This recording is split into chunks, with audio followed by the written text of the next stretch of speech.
Olá, tudo bem? Muito obrigado pela audiência. Estamos começando mais um Baú de Votu. E como nós estamos fazendo nas últimas semanas, nós estamos resgatando as histórias das nossas entidades aqui que têm um trabalho muito importante na sociedade. E hoje eu estou com a coordenadora regional do Amor Exigente, Maria Alice Maranho Freitas, que gentilmente aceitou o nosso convite. Muito obrigado, Maria Alice. Eu que agradeço. É uma satisfação imensa quando a gente, que é voluntária de um trabalho, é convidado para resgatar, né, as nossas origens e poder falar um pouco do nosso trabalho. Sim. É muito bom. Bom, Maria, vamos começar assim. Aonde começou o Amor Exigente? Isso é no Brasil, fora do Brasil? Aonde, quando é que surgiu isso? Isso. O Amor Exigente surgiu nos Estados Unidos. Conta-se a história que tinha um casal de psicólogos que tinham duas filhas. E quando eles perceberam, as filhas já estavam envolvidas em drogas, estavam com mau comportamento e polícia, não é? E eles não sabiam o que fazer. Aí eles procuraram ajuda.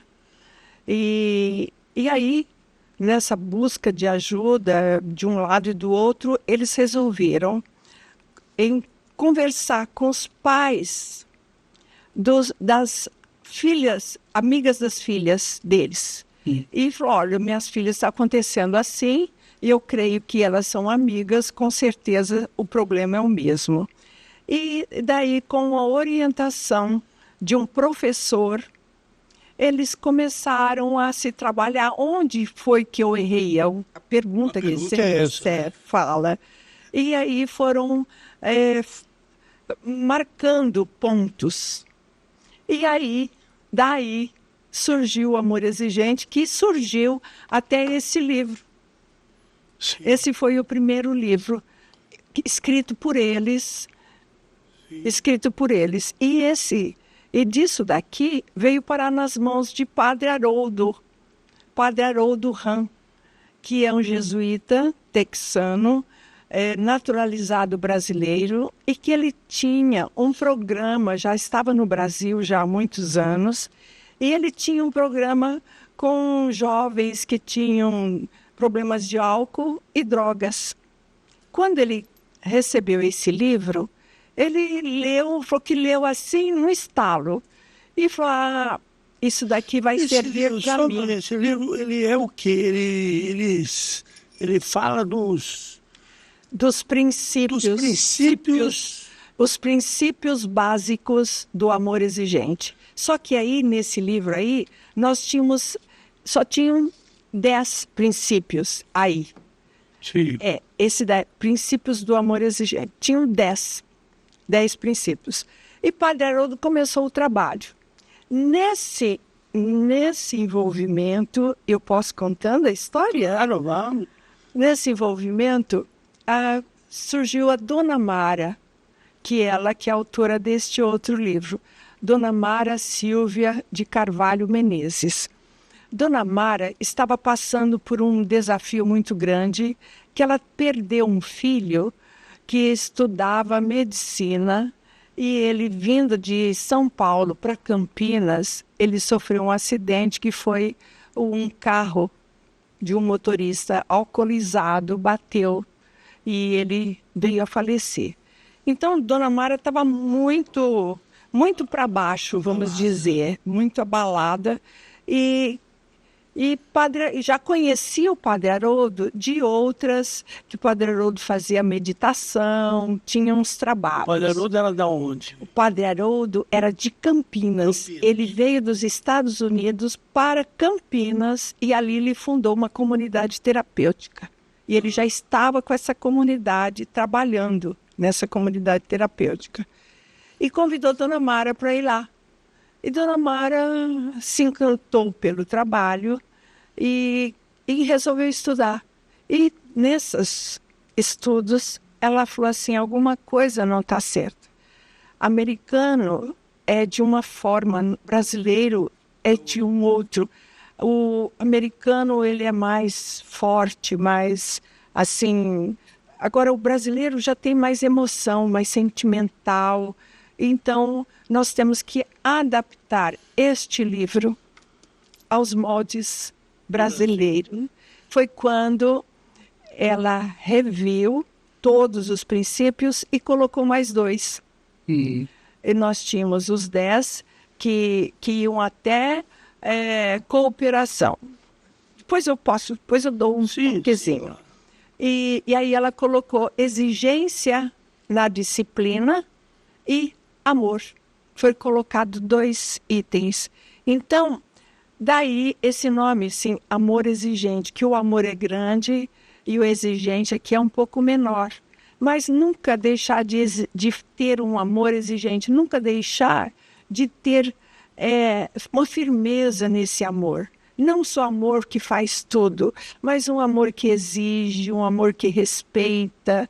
Daí surgiu o amor exigente no Brasil. Então, nos Estados Unidos, não chamava amor exigente. Chamava amor exigente, mas eles falam assim, Tog Love. Ah, tá. Então tinha esse amor exigente, tudo emendado. Sei, tá. E aqui foi traduzido para amor exigente. Amor exigente. E aí... Aí, por que veio para Votuporanga? É isso que você quer saber? Não, eu queria saber o seguinte. A reunião desses pais, né? Estudando esses princípios, eles começaram a participar da vida dos seus filhos de uma maneira diferente. De uma maneira diferente. Começaram o seguinte, quem tinha que mudar eram os pais. É a família. O Padre Haroldo conta uma historinha. Ele diz que sempre que ele ia conversar com a gente, ele contava essa história. Que a mãe dele falava assim, Haroldo, vai chover, pega a galinha, vai lá recolher a galinha com os pintinhos. E diz que Padre Haroldo ia lá, catava os pintinhos, ia pondo no galinheiro e os pintinhos corriam. Aí a mãe falava assim, meu filho, traz a galinha, que os pintinhos vêm atrás. Então é isso. Primeiro, cura-se a família, os pais, que a mudança dos pais reflete nos filhos. E o amor exigente até hoje é isso. Bom, e aí veio para Votuporanga como? Veio para Votuporanga com o Padre Silvio. Ah, o Padre Silvio. Isso, o Padre Silvio é pároco, né, daqui da igreja, era pároco da Igreja Santa Luzia, e ele tinha a comunidade Nova Vida. E ele via que precisava alguma coisa. E ele participou de uma conferência Américo-Latina que teve, e nessa conferência foi apresentado Amor Exigente. Aí ele não teve dúvidas que isso daí é para nós. E ele conversou com um grupo de casais, de Nossa Senhora, de pastorais, de familiares, e juntou e reuniu as pessoas e falou sobre o trabalho que ele gostaria que fosse feito. Isso foi no dia 9 de março de 1990. Sim. A gente sabe disso porque tem uma ata. Sim, então o amor exigente nasceu dentro do Nova Vida. Vamos falar, não Nova Vida, ele nasceu para auxiliar a Nova Vida. Seria por quê? Porque os familiares enviavam os filhos para as comunidades. Sim. Mas não se tratavam. Quando os filhos voltavam para casa, a família continuava igual. Então não tinha um resultado que eles esperavam. E aí, com o amor exigente, ou seja, a família interna o filho e vai para um grupo de apoio. Vai para o amor exigente. Então, ia para o amor exigente, onde ela ia sendo trabalhada. Enquanto o filho está internado. Enquanto o filho está internado. Então ela ia, por exemplo, na minha casa, meu filho está lá, então na minha casa não pode ter drogas, não pode ter álcool. Então a família, o que nós vamos? Nós vamos continuar tendo álcool, porque o álcool lembra droga. Com certeza. Aí, nós temos uma religião, então nós temos que procurar uma religião. Como está, elas vão, no Amor Exigente, elas vão se reeducar, nós falamos, para que haja uma mudança. Tem que haver uma mudança. Se não houver mudança na família, não resolve nada. O jovem volta tudo de novo, porque é muito difícil. O negócio é não usar. Usou, viciou, olha, é para o resto da vida. O tratamento da pessoa, não é? Porque a gente sabe que a droga afeta o cérebro e vira uma doença. E é o tratamento da família. A família tem que... o que ela quer? Quais os valores dela? Porque, muitas vezes, a família não tem só esse filho que está internado.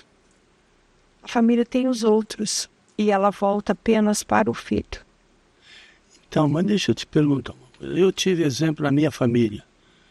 E um sobrinho, e eu vi o sofrimento da minha irmã, né? Que era uma coisa assim. Inclusive, o Padre Silva ajudou muito. Agora, quando você fala dessa mudança, o que é essa mudança? É o diálogo com o filho. Por exemplo, eu não me lembro na casa da minha irmã ter bebida alcoólica. Eu não lembro disso, porque ela não bebia. Meu cunhado também não bebia, enfim. E ele sofreu muito. O que é essa mudança, essa cura, vamos dizer, entre aspas, da família? E que tipo de atitude? Que tipo de atitude? Cada família é uma família. Sim. Às vezes tem família, tudo, vamos dizer assim, tudo certinho, e de repente tem um caso desses. Sim. Isso não quer dizer que nós estamos livres disso daí. Isso é de cada um, que a gente não sabe o porquê que vem a acontecer. Mas nós falamos assim, que nas nossas reuniões, deixa eu te falar um pouquinho do nosso trabalho. Então, nós temos, nas nossas reuniões, que elas são reuniões semanais, com 2 horas de duração. Nós trabalhamos os princípios. Então, por exemplo, nós estamos no mês 10. No mês 10, nós trabalhamos a cooperação. A essência da família repousa na cooperação, não só na convivência. Porque, às vezes, a família tem a mãe que faz tudo para o filho. Faz tudo para o filho, faz tudo para o marido. E naquela família ninguém a coopera, ninguém ajuda nada. Então, nós trabalhamos isso. Então, nós estamos nesse mês, nós estamos na cooperação. A cooperação, então, começa. Primeira semana, sou eu. Como eu coopero comigo? Então, começa a minha mudança a mim. Como eu estou cooperando comigo? O que eu estou fazendo para mim? Eu faço só por eu. O que eu tenho para mim? O que eu faço? Como eu cuido de mim? Qual é o trabalho? É voltado para o eu. É autoconhecimento. É eu olhar para mim. Porque quando você tem um problema da dependência, você não olha para si.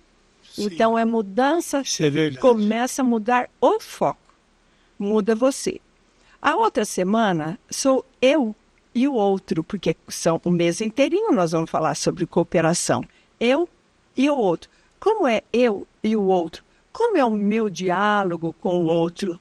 Como é o diálogo do outro para comigo? Como é o que eu estou fazendo com o outro? O que está havendo troca? Como eu estou dentro com o outro? Com o outro, todas as pessoas, vou falar com outro no meu trabalho, com outro na minha escola. Agora isso, desculpa, mas isso é de forma teórica ou de forma prática? Prática. Eu fiz isso, eu tenho que fazer isso. Isso. Então, nós temos assim, começamos a nossa reunião com uma acolhida. É 2 horas. Acolhe. Depois, nós temos um momento de 5 minutinhos de espiritualidade. Após a espiritualidade, nós temos uma palestra sobre o tema. E aí, como são várias semanas, aí vai falar sobre a cooperação, eu e você, eu, o outro, eu e a sociedade, eu e a ética. Então, tem tudo isso daí. E, terminando essa palestrinha, nós fazemos grupos de apoio, porque Amor Exigente é grupo de auto e mútua ajuda. Então, nós fazemos uma reunião em grupo. Quem vem, por exemplo, pela primeira vez, está num lugar. Quem vem são pais que têm problemas de drogas, fica em outro lugar. Cada uma fica numa sala. São salas diferentes. Quem tem depressão, quem não gosta de si. Então, quem tem filhos internados fica numa outra sala. E nessa reunião de grupo, nesse círculo de auto e mútua ajuda, cada uma fala como foi a semana. Aconteceu isso, aconteceu, nós partilhamos. E temos uma meta. Qual será a sua meta para essa semana? E nós tomamos nota. Qual a sua meta? A minha meta vai ser falar mais baixo. Essa semana vou ouvir mais. Essa semana eu vou beber água. É uma meta. Então as mudanças são através das nossas metas semanais, que a pessoa vai levar para ela. É coisa, vamos falar, mas é simples assim e muda? Sim.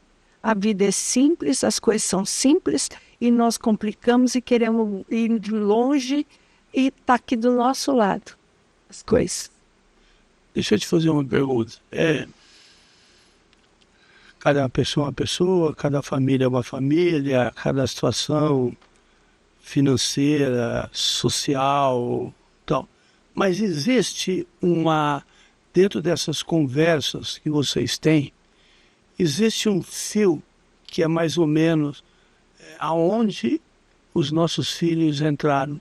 Existe uma certa unidade nisso.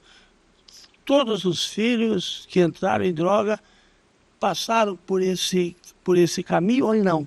Ou cada um é uma coisa completamente diferente que ninguém sabe como que aconteceu? Aqui são vários casos, não é?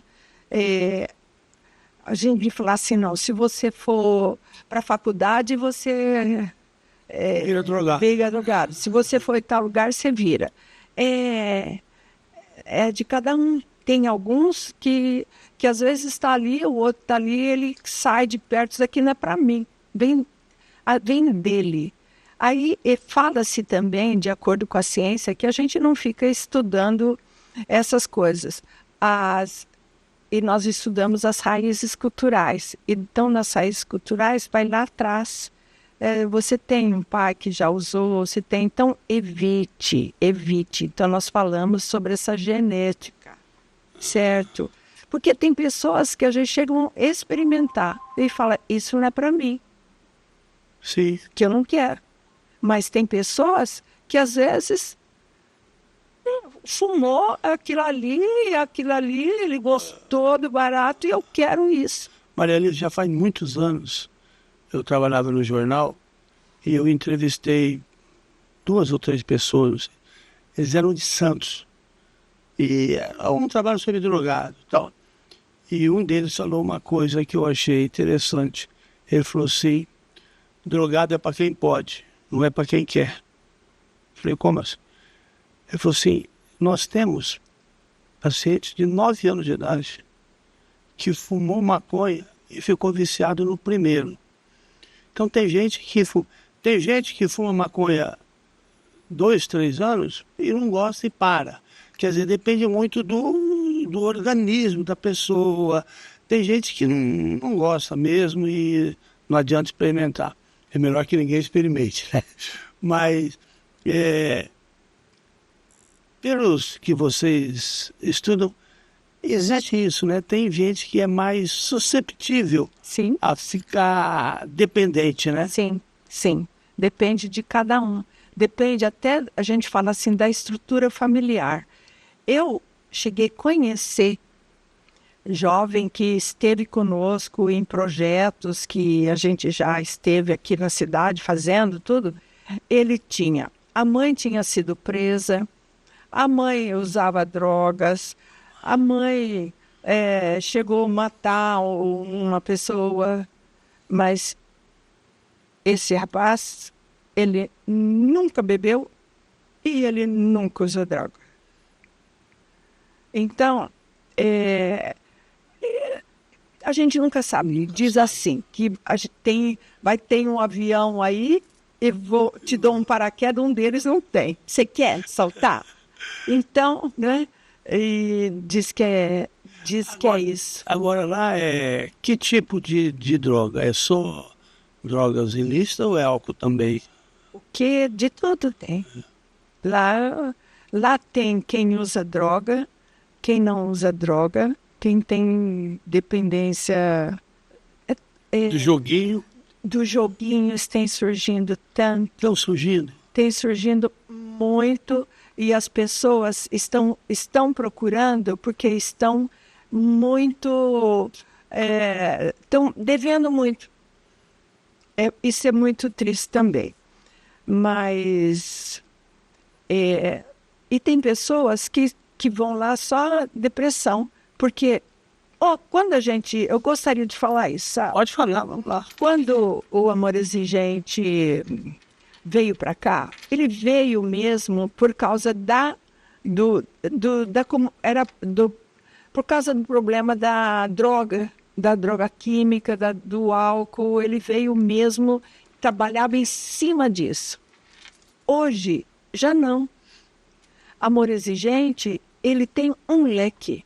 Então, hoje, o Amor Exigente, ele está na prevenção, que fala assim, antes que coisas ruins aconteçam.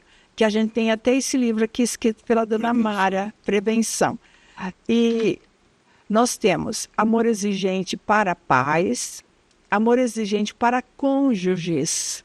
Porque hoje já tem os casais, ou é mulher que usa, ou é o marido que usa. Então, existe um grupo para isso.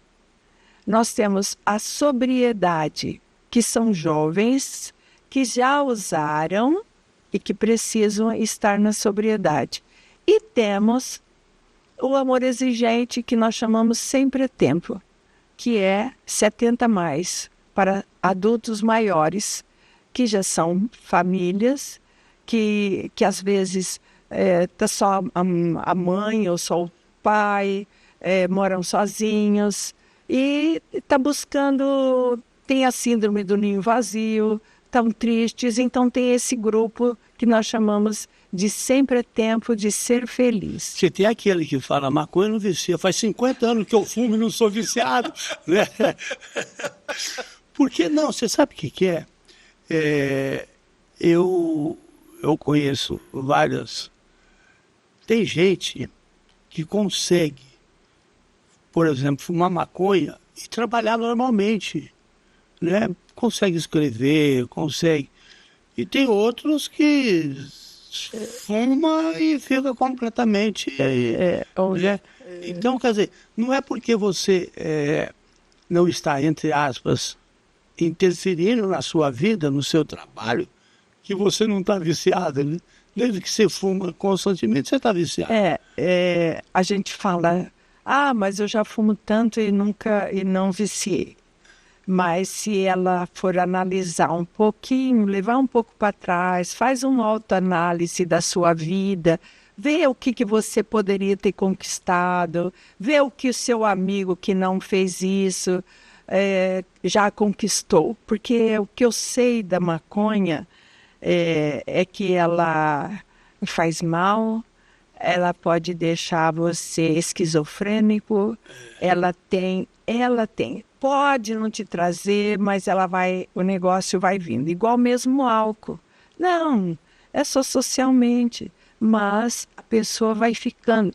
E você pode olhar, você diferencia a pessoa que usa uma maconha, a pessoa que usa o álcool, daquela que nunca usou. Ela é diferente, ela tem um olhar diferente, a pele diferente. É só a gente olhar com os olhos assim para a gente querer ir além, sabe? É diferente. E a maconha é considerada aí uma das mais menos letais, né? Como a cocaína, como as coisas tal. Mas o uso de droga, eu já tive acho que 3 ou 4 amigos que usavam muita droga e ficaram esquizofrênicos, né? A esquizofrenia muitas vezes vem em função do uso de droga, né? Sim, sim. Isso é discutido lá com vocês, né? Nós falamos assim, se você quiser usar, o problema é teu. É a sua escolha usar ou não usar. Agora, se você não quiser usar, se você quiser deixar e quiser ajuda, nós estamos aqui. Então, porque não existe usar só um pouco, não é? E parar. Nós não acreditamos nisso. Amor Exigente não acredita nisso. Ou usa ou não usa. Como fala, não existe meio grávido. Ou você usa ou você não usa. Então, isso faz mal? Faz mal. Agora, você escolha, você tem um livre arbítrio. E vou falar uma coisa para você. Muitas vezes a gente acha que... Eu vou dar um exemplo meu. Vou dar um depoimento. Eu sempre tomei minha cervejinha diária à tarde. Sempre. Eu ia, tomava 2, 3 cervejas. Teve época que eu tomei mais. Mas toda tarde eu ia com os amigos tomar 2, 3 cervejas. E eu tive um problema de labirintite e tal. E eu sempre falava, o dia que o médico falar para eu parar de beber, eu troco de médico, né? E eu já faz aí mais de 20 dias que eu falei, eu vou parar de beber para ver como é que fica. Conversei com o médico e tal. E eu não sinto a mínima vontade. Sabe, eu achava que isso era impossível, você parar de beber. Agora, lógico, já conversei com pessoas dos alcoólicos anônimos, por exemplo, que tem gente que não consegue mesmo, né? Mas muitas vezes é mais a gente acha que não, né? Mas se for, a gente consegue. Consegue. Né? Ainda mais se tiver ajuda, né? Porque lá, nós estamos lá para acolher. Então, lá no Amor Exigente, é um grupo de apoio que ele escuta. Então, lá nós não trabalhamos com... Repressão. Não. A pessoa é livre, é a escolha dela. Ela tem a escolha, ela pode fazer a escolha. Ela quer ajuda, nós estamos lá. Nós acolhemos, nós abraçamos, nós ouvimos. Lá nós somos um grupo que nós não damos comida, não damos... Então, o nosso trabalho é acolher, é ouvir, é não julgar. Nós não julgamos. E nós trabalhamos com um sigilo. E o que fala, nós temos até uma das placas. Vai um dia lá conhecer o nosso trabalho. Nós temos nós temos uns banners. E lá um deles fala, tudo que você vê aqui, tudo que você ouve aqui, tudo que você diz aqui, aqui permanece. O que acontece em Las Vegas, fica em Las Vegas, né? Esse ditado. Agora, deixa eu te fazer uma pergunta. O Padre Silvio, você falou que em 1990, né? Isso. De lá para cá, nós tivemos certas mudanças de drogas. Quando vocês começaram, qual que era o problema? Maconha e cocaína? quando nós começamos, quando eu comecei, a gente falava assim, era maconha e cocaína. Era maconha e cocaína. E que aí o pessoal injetavam, e aí ficaram muito... Aí veio o medo, passaram a cheirar mais por causa da HIV. Isso. Mas aí foi surgindo. E a hora que chegou o crack era uma coisa assim... Devastador. E o crack veio e ele derrubava mesmo. Derrubava. As pessoas, eles ficavam doidos. Quando chegou o crack aqui, que vocês começaram a ter contato, como que era a declaração, como os pais relatavam o que acontecia com os filhos? É o seguinte, os pais, vamos dizer, os pais são os últimos a saberem. Sim. Quando os pais chegavam, eles já estavam no fundo do poço, porque pensa aí, né, 30 anos mais, 40, 30 e poucos anos atrás, eles tinham vergonha. Tinha pai que não saía de dentro de casa, tinha mãe que não conversava com o vizinho. Por causa do filho? Por causa do filho, e vergonha do filho estar usando. E o que o vizinho estava falando, sabe? O que o vizinho poderia saber? Só que o vizinho já estava usando. E o filho falava assim, você vai naquele lugar para os outros falar que o teu filho é maconheiro, que o teu filho é usuário de drogas. E aí o Amor Exigente passou a ter uma fala assim, olha, quando você fica sabendo, já faz 2 anos ou mais que o seu filho está usando.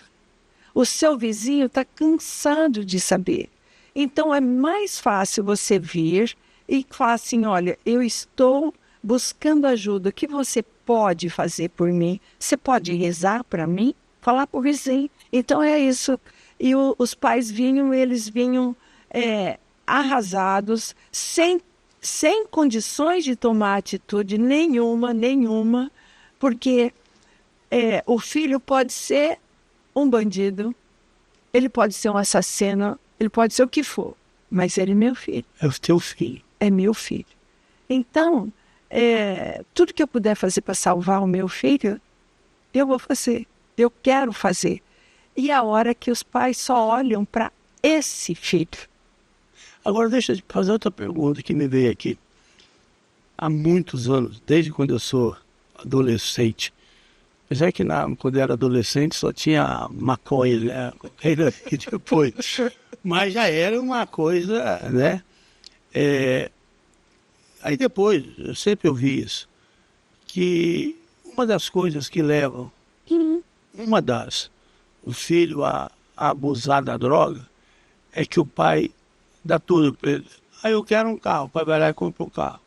Eu quero uma moto, o pai vai lá e compra uma moto. Às vezes ele até vende um terreno, vende uma coisa, para satisfazer o filho.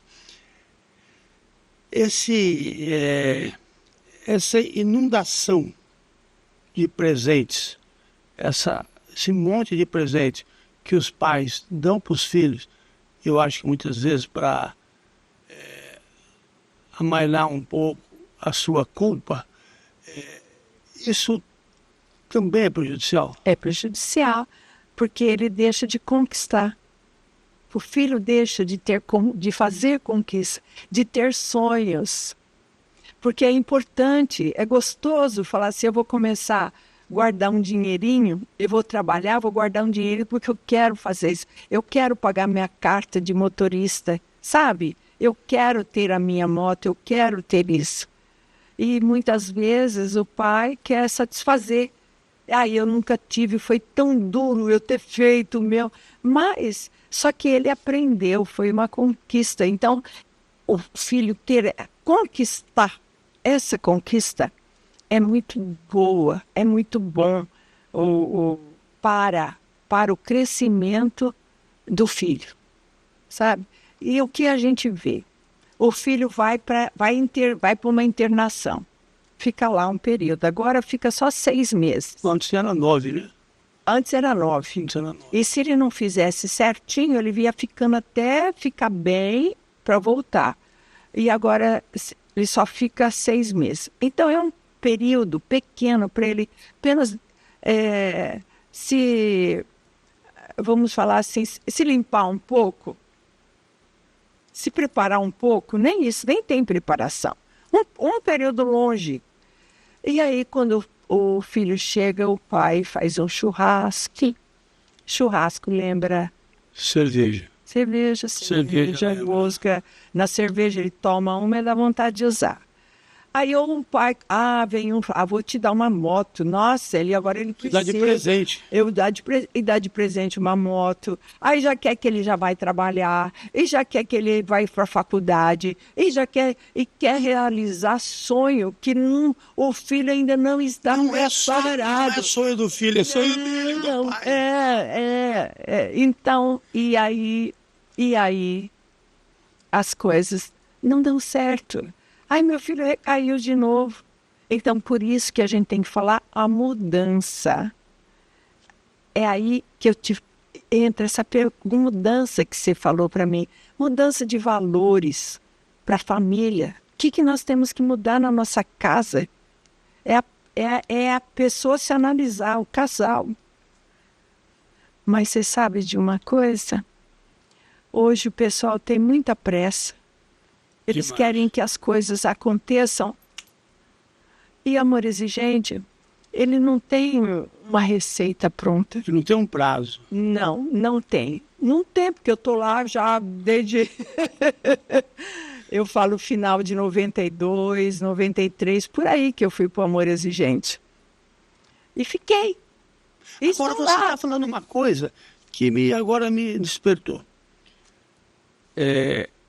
Essa pressa que nós temos, essa ansiedade é colocado muito para essa nova geração Z, que está ligado com o computador. Hoje você entra num link, se demorar 20 segundos, você já fica desesperado, né? Então, agora lá nos anos 90, também havia essa pressa em vocês, sim, ou isso era menor? Era menos. Tudo era diferente. A gente ficava ansiosa, a gente queria as coisas, mas você tinha o telefone. Né? Outro dia nós estávamos falando que eu tinha um telefone, tinha que pedir a ligação para o telefonista. Nossa, e para interurbano, então, demorava 4, 5 horas. Então, e hoje, nós estamos aí, todo mundo com muita pressa, ninguém se conversando, ninguém olhando nos olhos, ninguém falando, né? Isso você diz que você precisa curar, entre aspas, não sei, a família, né? Aquela que assim, uma família mais liberal é mais fácil de você resolver do que uma família mais rígida?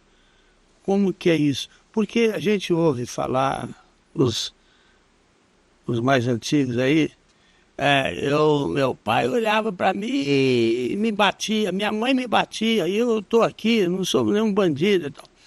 Né? A gente ouve muitos mais antigos falar isso. E na verdade isso não tem nada a ver, né? Hoje mudou tudo. Mas tem famílias mais liberais e famílias mais rígidas. Isso interfere em alguma coisa ou não? Não, olha, você está falando aí que minha mãe me batia, minha mãe fazia isso. Principal, tem que ter amor. Sim. Tem que ter amor. Então, o que a gente tem visto hoje, que às vezes ele é mais rígido, mas ele é amoroso, sabe? Ele é firme, vamos falar firme, sim, mas ele é amoroso, ele tem amor. E aí o outro deixa tudo, quer dizer, tudo a ver na vida, tudo pode, tudo. E nem sempre esse é amor. Isso não é amor. Isso não é amor. Nós falamos lá dentro assim, eu amo você. Eu não aceito o que você faz de errado. E quando uma mãe vai conversar com o filho, que ela quer exigir alguma coisa, então não vá com casca grossa, vamos dizer. Vá com delicadeza. Eu amo você. O filho sabe que ele é amado. O que ela não aceita é o comportamento dele. Mas ele está sendo protegido. Então, às vezes fala assim, porque a família mais rígida consegue. Depende. Então, eu digo assim, a família mais rígida, se ela é uma família amorosa, se existe amor, Tudo bem. tudo bem. Porque aquela que é liberal, aquela que pode tudo, ela nem se ama. Porque ela nem, acho que nem vê quem pode tudo. Pode fazer isso, pode fazer. Gente, acho que não tem graça. É que você está falando isso, não sei quem um dia falou. A mãe do Fernandinho Beiramar, né, que é um bandido que está preso, assim, então, para ela, ele é um filho, o melhor filho, né? Ele é. Para a sociedade, não. Não. Ela é. Mas ela ama, né? É o filho dela. Então, é o seguinte, a gente fala muito isso no Amor Exigente, ela pode falar, meu filho é um bandido, mas ela não aceita que o outro fale. venha falar. Por quê? Porque é o filho dela, ela sente. Então, é esse respeito. Então, nós temos esse respeito com as pessoas e aí a gente, como nós não estamos lá para julgar, para falar você é culpada, o outro é não, culpada, não. Um dos princípios nossos é a culpa. Porque quando você fica procurando o culpado, você não resolve o problema. Você achou o culpado, e aí? Resolveu?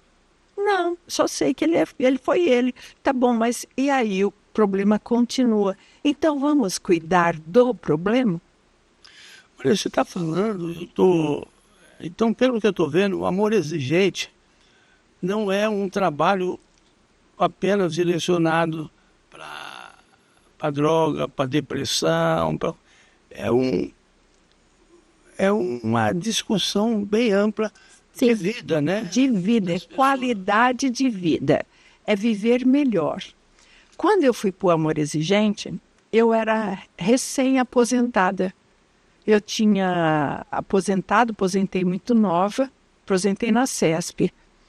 E aí me convidaram. O meu cunhado, o Walter Trindade, ele era presidente da Nova Vida. E vamos lá ajudar? Vamos ajudar. E lá eu recebi um convite. Nós temos o grupo Amor Exigente. Você não quer ir lá ajudar? Não quer lá conhecer? Eu achava bonito esse nome. E aí eu fui, com a intenção de fazer um plantão de 2 horas. Só que eu tinha que ir de noite. Mas assim, fui. Fui 2 vezes, fiquei 1 hora. Quando terminava a hora, ia começar as partilhas de grupo, eu falava que eu tinha que ir embora. O pessoal deixou. Na 3ª vez, eles me deram este livrinho aqui, para me ler, Amor Exigente. Leva, Maria Alice, para você ler. Você sabia o que é? Leva isso daqui. E você não pode fazer uns cartazes para nós, porque hoje tem banner. Lá nós tínhamos que fazer cartazes com cartolina escrito. E eu tinha facilidade de escrever. Então, eu fui fazer os cartazes. E no fazer os cartazes, começou a mexer comigo. E eu comecei a ficar. E fui ficando, fiquei. E o Amor Exigente foi para mim. Foi minha mudança de valores. Porque eu trabalhava e conhecia amigos do trabalho. Era trabalho em casa, na igreja. Vai ter um baile, vamos para o baile. Vai ter uma festa, não sei aonde, vamos para a festa. A hora que eu fui para o Amor Exigente, eu conheci o mundo. Fui conhecer pessoas, fui conhecer gente. E a gente fala assim, pessoas sofridas, mas pessoas fui conhecer pessoas diferentes. E isso me ajudou e me ajuda até hoje. Não tive na minha casa problema da droga química. Mas eu tinha assim, porque não gosta de estudar, o filho não gosta, não quero, não. Aí encontrei uma outra amiga lá que o filho também era a mesma coisa, o teu filho não quer? O meu também não. Não, Maria Alice, aqui nós estamos aprendendo que a gente tem que ter uma conversa com eles, falar, o dia que você resolver, você me procura. E assim a gente foi fazendo. Olha, é outra coisa, a gente vive melhor. Imagina que se eu não tivesse amor exigente, estaria aqui conversando com você. Sou uma pessoa alegre e tudo, gosto de conversar, mas daria uma tremedeira tremenda, não estaria conversando. Então, amor exigente abre campos. Vou para congressos, eu viajo, a gente faz trabalhos inúmeros aqui em Votuporanga, trabalho também lá com o pessoal da CESP. Então, amor exigente é qualidade de vida. E a pessoa, por exemplo, eu quero ir por algum motivo no amor exigente. Quais os compromissos que eu preciso ter? Eu preciso ter algum? Eu preciso frequentar semanalmente? Eu preciso ter as regras? Como que é? A gente fala assim, se você vai para o amor exigente, que você, eu quero conhecer o amor exigente. A gente fala assim, vem pelo menos 8 vezes seguidas. Aí você vai 8 vezes, você fica. Porque você passa a gostar do amor exigente. Se você tem um desafio, vá para o amor exigente e não falte, por favor. Porque as pessoas elas vão a primeira vez, vão a segunda vez, e às vezes não chega nem a terceira vez e fala, não é para mim. Sabe, nós não somos um grupo triste. Lá nós cantamos, nós confraternizamos. Então, lá você tem uma paz tremenda. Se você quer, a gente fala assim, nós temos reuniões semanais, são todas as quintas-feiras, às 7h30 da noite. 2 horas de duração. Então a pessoa passa e fala assim, não, eu vou me dedicar a isso. Aí nós temos uma reunião de estudos que, se a pessoa quer se aprofundar, então nós fazemos uma vez por mês uma reunião de estudos, que é para preparar para o próximo mês. A gente se prepara sempre para o próximo mês, a gente estuda os princípios, a gente estuda a semana, a gente distribui as tarefas para os voluntários. E aí nós temos congressos, nós temos cursos, tem reuniões online, isso daí a pessoa participa quando ela acha que ela deve. Mas a frequência das reuniões, se você quiser conhecer, não vai só uma vez, porque não dá para entender o que é a dinâmica da reunião. E nós seguimos Então, quando chega às 7h30, nós começamos. Quando chega às 9h30, nós encerramos. Então, não tem assim essa história, a hora que chegar Vamos esperar mais um pouquinho que fulano que vai vir. Não. Quem estiver, nós começamos sempre cantando. Nós temos umas músicas que nós gostamos. Então, sempre uns minutos antes a gente começa. A gente canta, a gente faz a abertura e assim... A senhora me falou que é preciso ter uma religião. E qual religião? Então, o amor exigente ele é baseado em 12 princípios básicos, 12 princípios éticos, uma espiritualidade pluralista e a responsabilidade social. Então, nós não somos um grupo religioso, mas praticamos a espiritualidade. Então, nós pedimos que cada um procure a sua religião. Então, eu sou católica, Mas eu tenho a minha amiga espírita, a evangélica, a outra que é de outra seita. Não importa a religião, importa que ela tenha uma prática, que ela pratica, e que ela põe em prática a religião dela através da espiritualidade, através da gratidão. Agora você fala, pelo jeito, tem mais mulher do que homem. Tem, infelizmente. Mas nós tivemos um congresso agora em Belo Horizonte que tinha nós reunimos 1.000 pessoas em Belo Horizonte. Mas tinha muito homens. Mas é difícil tirar esses homens de casa que você não tem ideia. É verdade. E eles falam, vai você, vai a mulher, e eles ficam em casa. Maria Elisa, nós estamos chegando no finalzinho. Só queria que você desse aí. Primeiro eu queria saber qual o número de pessoas, se é bastante, quantas pessoas. Nós temos uma média assim, semanal de 20 a 30 pessoas que vão semanalmente. E no mês de setembro passou por nós, que nós fechamos o mês agora. O mês de setembro nós fechamos agora em outubro. Deu 98 pessoas que passaram por nós. Esse número, nós estamos satisfeitos. Claro que a gente quer mais, melhor. Mas nós ficamos satisfeitos porque nós viemos aí de uma pandemia que tivemos que fazer reuniões online, que foi bastante difícil, né? Mas, e temos 2 grupos aqui em Votuporanga. Um grupo que é o Sempre é Tempo, que é toda quinta-feira, deixa eu pegar aqui o endereço certinho. Toda quinta-feira, às 14h. É lá na rua Maranhão, 2733, que é lá na Paternoster. Na Paternoster. Eles cederam o espaço para nós, às 14h. Que é para 60 mais. Sim. Isso. E o outro que é quinta-feira, das 7h30, das 19h30 às 21h30, na Associação Antialcoólica, que é o espaço que eles têm. Sim. Você quer colocar mais alguma coisa? Encerrando. E eu quero colocar sim, porque nós temos um cumprimento muito bacana no Amor Exigente. Nós falamos assim, boa tarde. Como vai você? Aí o outro responde, cada vez melhor. E que dia é hoje?